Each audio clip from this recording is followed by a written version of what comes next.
Welcome back to This is a Commander channel, where this is a Commander channel, and today I'm going to talk about Commander Tough Rules and Cool Interactions, episode 61.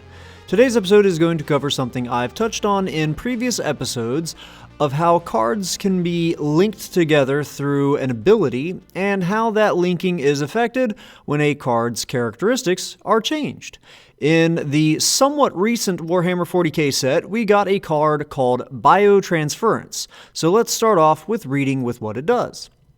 It is an enchantment for 2 black and says, creatures you control are artifacts in addition to their other types.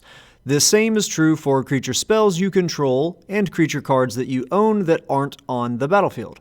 It has a triggered ability as well, but that's not the focus of this episode. There are a lot of things in Magic that let us change something to be an artifact while on the battlefield, but Biotransference is interesting in that it makes the creature cards in our hands also into artifacts, as well as the creatures that exist in zones like Exile.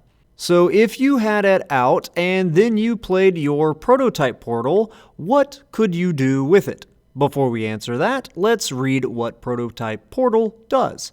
It is an artifact for 4 generic mana, and it has 2 abilities. The first is a triggered ability that says Imprint.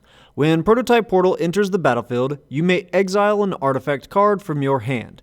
And then the next ability is an activated ability for X and tap to create a token that's a copy of the exiled card.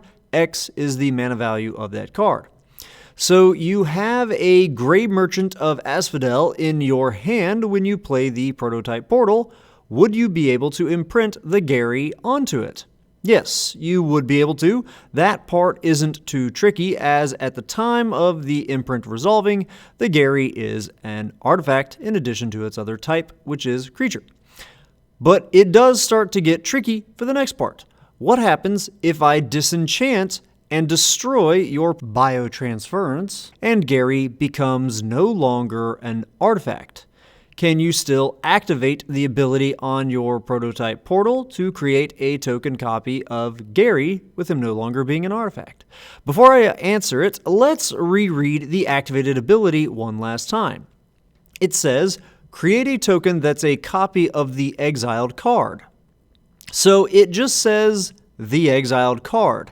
It doesn't say the exiled artifact card, so the only quality that it's looking for is that the card was exiled with the Prototype Portal's first ability, and that it's still the case. So yes, you would indeed still be able to use it. So let's take a look at a card that this whole changing of characteristics would not still work with. Phyrexian Ingester is a creature beast for 6 and a blue, and it has an imprint ability as well. And its imprint ability says, when Phyrexian Ingester enters the battlefield, you may exile target non-token creature. Then it has a static ability that says Phyrexian Ingester gets +X+Y, where X is the exiled creature card's power and Y is its toughness. A little bonus fact before moving on. As of recording this episode, there are only 4 cards in Magic that refer to a creature getting +X+Y as opposed to just a symmetrical +X+X. And one of those cards is from the recent Unfinity set. It's an Acorn card, so not a black-bordered legal card. And then the first time that it was seen was actually all the way back in Alpha on the card Aspect of Wolf, although back then it didn't say the whole X and Y bit, which is what its current Oracle text is. Anyhow, so we can see on the Phyrexian Ingester that its static ability does specifically say that where X is the exiled creature card's power and Y is its toughness. So it is actively looking at the card in exile to see it as a creature card. There are lots of things that could mess this up, but one of the more common ones is probably going to be with things like commanders that you might see in a game, like an enchantment that was animated by Zur, Eternal Schemer. Of course, Zur gives the enchantment creatures hexproof as well, so I'd imagine you'd also be using something like an Archetype of Endurance to get around that. So now I'll just pose a question to all of you. You control your own archetype of endurance, and you equip it with an Eater of Virtue, and that is an equipment that says, whenever equipped creature dies, exile it. And then it says, as long as a card exiled with Eater of Virtue has flying, equipped creature has flying. The same is true for First Strike, Double Strike, Death Touch, Haste, Hexproof, Indestructible, Lifelink, Menace, Protection, Reach, Trample, and Vigilance. I cast a board wipe to kill your archetype of endurance, and it is exiled and linked to the Eater of Virtue equipment. You later equip your Eater of Virtue to a new creature. Does the Eater of Virtue give your newly equipped creature hexproof? Why or why not? Go on, explain it, get into the details of it all. I would love to see what you guys think.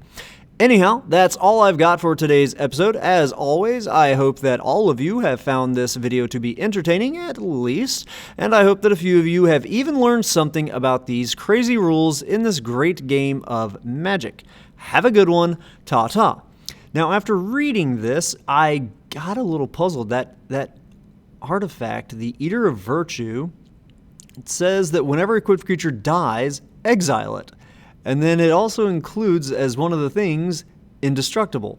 The likelihood of a creature with indestructible dying isn't very common. That's kind of interesting that they put that on there. You'd have to use, there's a few certain cards that can remove indestructible. So, I guess that's kind of like a bonus question. If you remove indestructible in order for the creature on the battlefield to die, which is going from the zone of the battlefield to the graveyard, and indestructible kind of stops that from usually happening. What kind of cards could you use so that would actually happen? And if you did remove indestructible, would it still give indestructible to the newly equipped creature? Bonus question. Always interesting finding these little bonuses after reading my script out loud. Okay, all right. Well, I'm going to shut up now. And so yeah, you guys have a bonus question and a bonus question. All right, have a good one. Ta-ta.